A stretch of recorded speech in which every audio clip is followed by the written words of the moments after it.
Our Debunking the Seven Myths program is designed for students 11th grade through college. This program addresses the 7 leading myths about Genesis, creation, and the flood that are taught in today's colleges, even some Christian colleges. Myth number 6 is Moses did not actually produce the Torah, the first 5 books of the Bible. They allege that Moses did not have the ability to write, or that the Hebrew language doesn't date back far enough for the events recorded in the Bible. While opinions vary, many secular scholars today hold that the Phoenicians developed the world's first alphabet around 1050 BC. How can this be when most biblical scholars hold the view that Moses wrote the Torah in the 15th century BC? I have another question on the influence of Moses and the way that Moses is represented in these textbooks. Not only is he listed as one of the major influences. As a matter of fact, he's at the top of the list of influences, Moses is. But he's also treated as an historic character. I mean, you know, they just state that he was born in the 1200s BC, for example. How can you make a statement that he was born at this time when nobody can identify any particular time when he should have lived, when there's argument over whether he lived in the 1200s or whether he lived in the 1500s, and then you have significant evidence that he never existed at all? In fact, most critical scholars, that is, people who were not trying to prove the Bible is accurate, most critical scholars have long since given up on the idea of a historical Moses. You and I and Acharya, D.M. Murdock, are trying to make that knowledge more available, but that's just the problem here. The writers of these books have no idea, nor would you expect them to have any idea, of what biblical scholarship is all about. And so it's as if they included the stories of young George Washington chopping down the cherry tree and saying, "I cannot tell a lie," or pitching the silver dollar across the Potomac, even though we've known for a long time his biographer admitted to inventing those stories. But how many people know that? And so I can't really blame them. The fact that they even have these dates shows that they have at least heard of some biblical scholarship from an earlier generation, but it's just written out of ignorance. They just, like physics textbooks, get updated as they know more, but unfortunately this kind of thing doesn't. And if they know about it at all, of course, they naturally that's going to get them in trouble, and they're against the notion that the Bible could be inaccurate. So it's just a kind of a cultural assumption, and I don't know if they're trying to deceive anybody, but this is true as far as they know. It's just that they're out of touch with scholarship. And then, of course, then there were the Sumerian discoveries that made the Bible myths look unoriginal. And so that opened up a whole field of comparative religion studies that has now been worked upon and compiled, and it's a fairly significant body of scholarship that one really needs to take a long period of time to study. And generally speaking, you should have some capacity with languages to be able to do this. And that's one of my strong points and why I got really funneled into this field, because I realized that I could read the Bible in its original languages, particularly Greek, because that's what I studied in college and postgraduate work. So being able to read these ancient texts, you can not only see similar concepts coming through, like you were saying about Dionysus, and you have no idea. You get to the second half of my Moses book, and you're going to be amazed at the comparisons between Dionysus and Moses. It's just mind-blowing. There's like 45 different bullet points in there that are like, just how could they pretend that this was a real character when it's clearly based on a mythical archetype from around the region. So I'm very pleased to have on a professor of of Hebrew Bible and ancient religion at the University of Exeter, Professor Francesca Stavracopolou. I have to tell you that here in the United States, there's a whole lot of people that think that that Moses wrote the Bible. What, if any, historicity is there, or in either Moses, the story of Moses, or the origin of Moses? where do you see that character coming from? The short answer is there's no history in it whatsoever.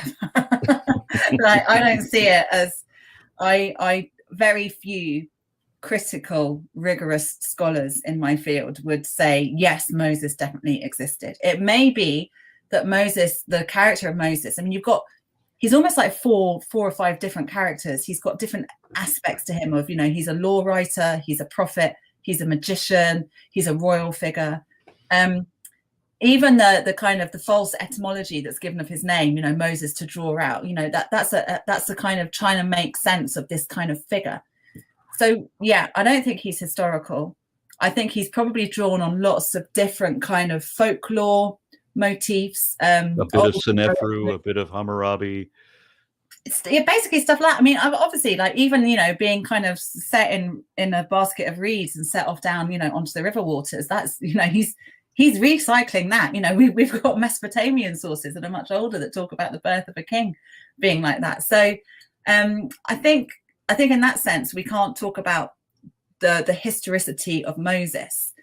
And then that means, well, was there an Exodus? Well, no. I mean, I personally don't think there was at all. There's no, archaeologically, nothing stands up for it. The point of that question was that I thought that story had to be based maybe on a different period. I mean, some people had thought that maybe it was based on their exile out of Babylon or something. Yeah. I mean, and that's the thing. So you need to look much later and say, because outside of the Torah, so the first 5 books of the Bible, so it's incredible how little the Exodus is mentioned, how infrequently it's mentioned in all these other texts.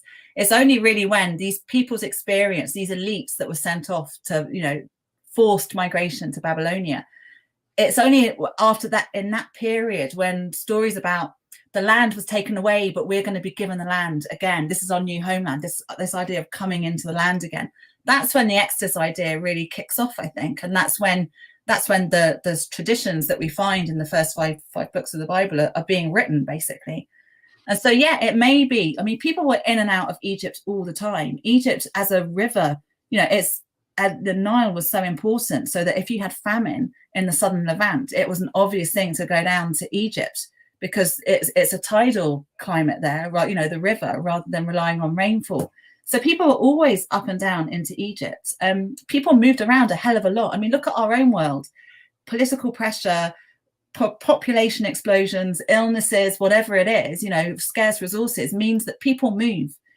But there wasn't, if people moved, perhaps the Exodus story is about a group who were in and out of Egypt, but much, much later. I mean, we know that the community in Jerusalem and nearby didn't just go to Babylonia. A lot of them migrated to Egypt anyway. And a lot of them had already migrated to Egypt. There's more money. If you want to make a good living for your family, you go where the money is, where the work is, where the trade routes are.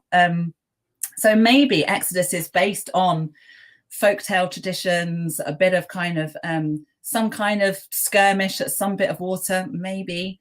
But it's also recycling a much older mythic trope of God's battle with a ferocious, raging, serpentine sea.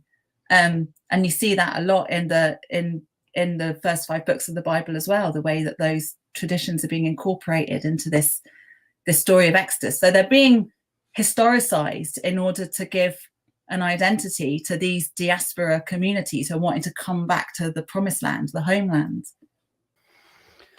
Hello, Bart. Good to talk to you again. Yeah, thanks. Thanks for having me on.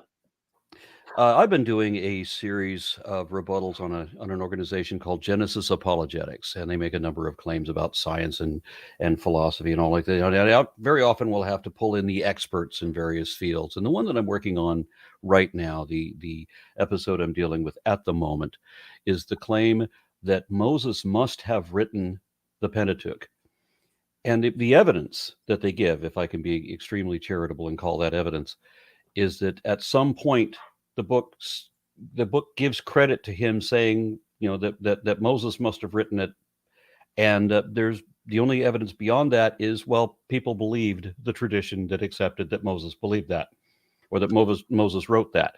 And then Jesus, of course, this first century faith healer, got quite famous later on, also believed what all the other Jews in his day believed.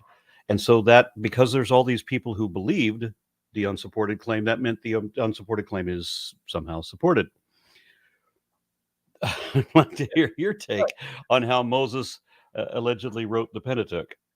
I think the deal is that you'll never win that argument, and the reason you won't win it is because it's not being argued on historical grounds, but on theological grounds, and it's that Jesus is the Son of God, and if he said something, then it's true. I would argue, if I were talking to these people on theological grounds, I would say actually you're overlooking the fact that Jesus was a human, and humans can't know everything.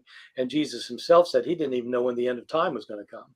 And so there are things he didn't know, and presumably he only knew the things that were available to him in his environment.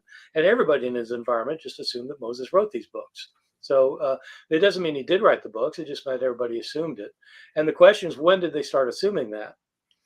There are two passages in the Pentateuch itself, in the first 5 books, that says, and Moses wrote down all these things. But it's talking about the laws that God gave him. So he wrote down the laws. It doesn't mean he wrote the Pentateuch. The Pentateuch is a lot more than just some of these laws that he wrote. So there are all sorts of questions about this. In a previous course I did, my course on Genesis, I explained why there's not really a dispute among historical scholars. Historical scholars agree that the Pentateuch as we have it is divided up by different sources that were written at different time periods. The oldest that any of these scholars dates, the earliest source is around the year 1000, but BCE. Most people are dating the sources later than that, 8th, 7th century, even 6th century, whatever, BCE. Moses would have lived in the 13th century BCE. So there are anachronisms in these sources. There are things where these books, the Pentateuch, mentions things that didn't exist yet, cities that didn't exist yet, domesticated camels didn't exist yet, and there are things that didn't exist yet, and so it's obviously written after those. So historically, this is not a debated issue among historical scholars. It's only people with a theological reason for wanting Moses to write these things. I will say that the books do not claim to be written by Moses. So there's no violation of like your belief in the Bible to say Moses did not write them, because they don't claim to be written by Moses. And Moses' death is narrated. The end of Deuteronomy explains his death. So he did write that part. Well, he was God's chosen. He must have been really, really good. He could have done that. If Jesus can do all of those things, why can't Moses? Moses could turn sticks into snakes. Yeah. Well, the other interesting verse is in Numbers, where it says that Moses was the most humble man ever to have lived. Now, if Moses wrote that, it would be a bit of an irony to say, I'm the most humble man who's ever lived. So you get things like that. I know that you brought this up with other people, but I hate to like rehash things that have gone over and over again, but I mean, the topic never ends. So like the placement on where Moses was supposed to be historically, the people from Genesis Apologetics that I'm arguing with right now, they place him at like 1500 BC, and yet they've got the town of Ramses named here. So I mean, yeah, that's right. Is this one of the towns that you were talking about that didn't exist yet? I wasn't referring to that, because the book of Exodus doesn't tell you its date, and it doesn't tell you when Moses was living. But since it does mention this town Pi Ramses and says that the Israelites built it, we know when the town was built. I mean, it's in relationship to Ramses II, who was in the middle of the 13th century. If you actually, there have been long debates among scholars about when are we supposed to imagine these events happening, and it has to do with different chronologies actually given in the Bible itself.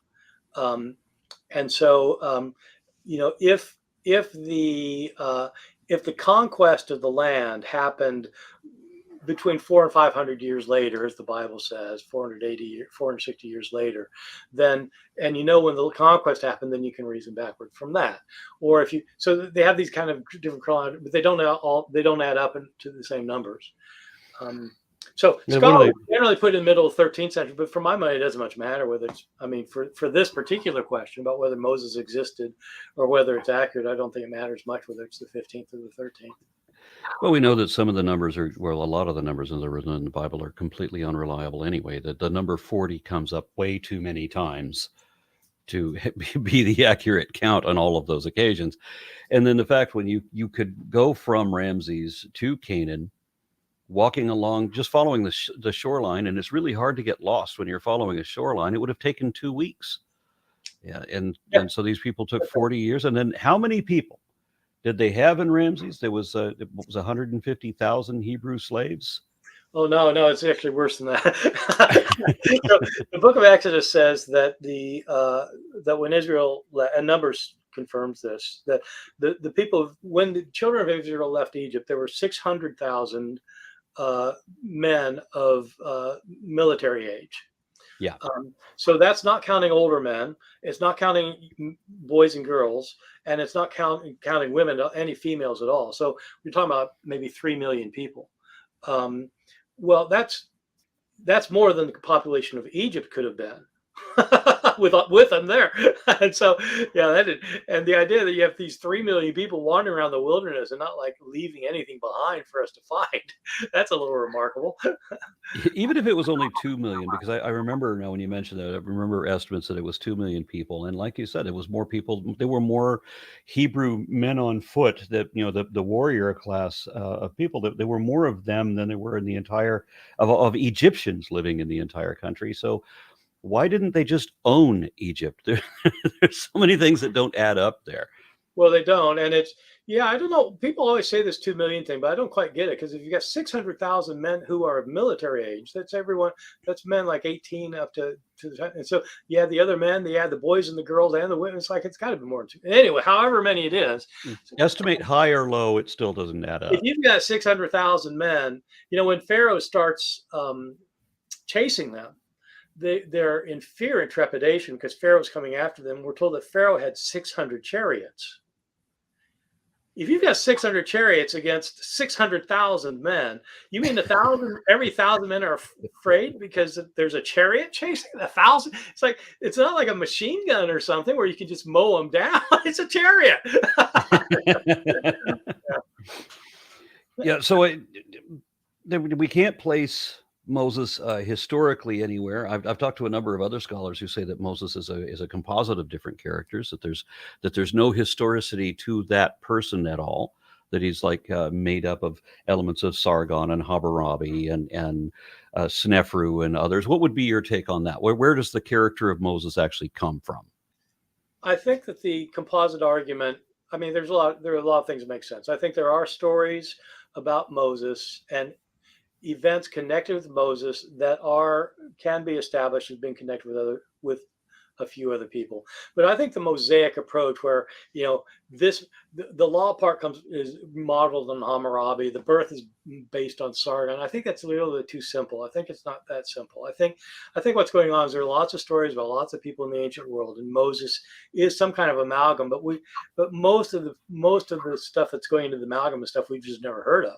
We have very little evidence. We don't have very many written text from this period, and so the interesting thing about Moses that a lot of people have pointed out that is worth pointing out, worth thinking about, is that Moses is not an Israelite name; it's an Egyptian name. And if you would think that if an Israelite was making up a story about the great hero who led the children of Israel out of their slavery, he'd invent an Israelite, but instead they invented somebody with an Egyptian name. And so it makes a lot of people think that there's something back there, that there was maybe some figure that somehow or other, or else my opinion about that, I'm not confident of that. I'm not confident that there was a Moses at all. But it does occur to me that since the entire tradition is about them escaping from Egypt, if you've got a bright Israelite storyteller who wants to connect this with Egypt, it kind of makes sense that the step-grandson of the Pharaoh would have an Egyptian name, right? It could be that you call that verisimilitude, where you put in something that kind of makes sense in the context to help verify it. And so it could be that rather than him being Egyptian. And this one last thing I want to bring up is the line often quoted to where Jesus is testifying that Moses wrote these things. It seems to testify to something completely different from my eyes. I mean, Jesus says, if you believed in the books of Moses, then you would believe in me, for he wrote of me. But if you don't believe Moses, then how are you going to believe me? That doesn't seem to me to be a very compelling argument for a God. For a God? Yeah. Right. Well, okay. Right. But it does, I think, I do think, I mean, what he's saying in that throughout the New Testament, the thing the Christians had the most difficulty understanding was, why don't Jews accept their own Messiah? And Christians started finding Jesus everywhere in the Bible, and places that nobody would have ever said, oh, that's referring to the Messiah. When God clothes Adam and Eve, right? They've been wearing these fig leaves, and he wants to give some clothing for them, and so he gives them leather breeches, leather underwear, and which means he had to kill an animal to get there. And so Christian interpreters said that's an image of Jesus. God sacrifices an animal. It's a sacrifice in order to help those who have sinned. So Jesus is the sacrifice. So they start finding Jesus everywhere, that you think, wow, that's creative. But so I think that saying in John is trying to say, look, you don't get to Jesus the Messiah because you don't even understand Moses. If you understood Moses, you'd understand that he's talking about Jesus. That thing in the Garden of Eden, that's Jesus. Or the Day of Atonement, when atonement is made in Leviticus, that's Jesus. And so they're finding Jesus everywhere. And my favorite example is in that story in Kings, when if you read one translation, it says that they pierce his hands. He's being hunted by dogs, and they pierce his hands and feet because they're biting at him. Yeah. Right. But it depends on the translation that you're reading. Well, if you're reading that particular translation, then that one piece of that sentence is a prophecy, but only that part of that sentence, and only in that translation. Yeah, that's very common. If you actually look at the quotations just in the New Testament that are presented as fulfillments of that Jesus has fulfilled this, when you actually read them in the Old Testament, some of the time it's a translation issue, such as a virgin shall conceive and bear a son, which isn't really using the word virgin, so it's a translation issue. And other times it's talking about something else. When Hosea says, out of Egypt have I called my son, he's not talking about a future Messiah. He's talking about the children of Israel coming out of Egypt. But Christians see Jesus in all of these things. And so that's why John then can say, look, you don't believe in Jesus because you don't read the Old Testament. If you read it correctly, you'd see it. You'd see him everywhere. All right. Professor Ehrman, thank you very, very much for your time, sir. All right. As you just saw, many academics doubt whether Moses ever existed at all. I was surprised to find that there were so many Jewish scholars who believe that Jesus may have existed, but that Moses almost certainly didn't. So if you want to critically examine the Bible regarding the Moses narratives, go sign up for Bart Ehrman's course, Finding Moses, wherein Bart will deal with Exodus, Deuteronomy, Leviticus, and Numbers, the books that were supposed to have come after, when Moses was supposed to have lived. He'll be pointing to various issues in each of these stories about Moses that were clearly not written by Moses. Links in the description.